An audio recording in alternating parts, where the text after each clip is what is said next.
Okay, the let's Super this Bowl. overtime rule. I know you want to talk Yeah. about it, so go on. Yeah, What do you want to say? I do. And you've watched me long enough, Don. I have opinions, but I'm not one of these hot take guys like on the cable debate shows in sports. What I say now is a considered opinion. The overtime rule in the NFL in the postseason, forget about the regular season, is the dumbest rule in all of American sports.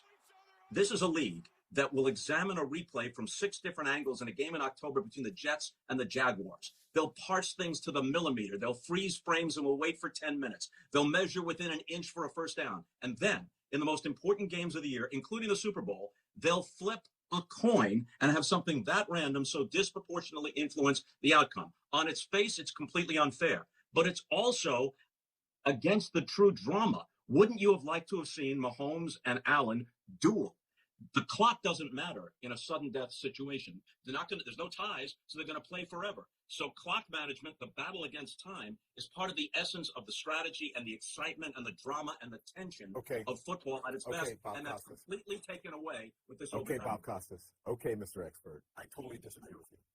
Oh, no. I totally disagree with you because those are the rules. And this is why I don't like to watch soccer. Because I'm like, when is this going to be over? At some point, it has to be over. We watched them battle for 4 quarters and overtime. I don't need to see much more. It was amazing. My heart couldn't take much more. Those are the rules. And the only time we hear about the rules that needed to be changed. How did you wait through the first 3 hours? Ordinarily, if someone says in the abstract, we need a stoplight at this intersection or there'll be an accident, there have to be a few fender benders for people that weren't paying attention to say, oh, yeah, I guess you're right. But in this case, this rule it was predictable that these things would happen, but it keeps happening. The people rooting for Buffalo, the people rooting for Buffalo want the rules to be changed. The people who have nothing to do with it. Okay. I have no rooting interest. It's a stupid rule to begin with. It happened to Drew Brees. It's happened twice to Aaron Rodgers. It happened to Mahomes against Brady. It happened to Matt Ryan against Brady in a Super Bowl. And here it is happening again. It happened to Aaron Rodgers twice. Consecutive postseasons, never touched the ball. Yeah. But this rule is like in the 7th game of the World Series. If in the top of the 10th, the visiting team scores on a home run, game over. But if they score on a single or a sacrifice fly, then the home team gets to bat on the bottom of the 10th. It's insane. It cuts into the drama. It is a game that is of offense and defense. And if you don't want them to score, then you put up a good defense. So look, you tell me, if you won the coin toss, would you ever choose to kick and just play defense? No, you can only lose. No, it's the same thing.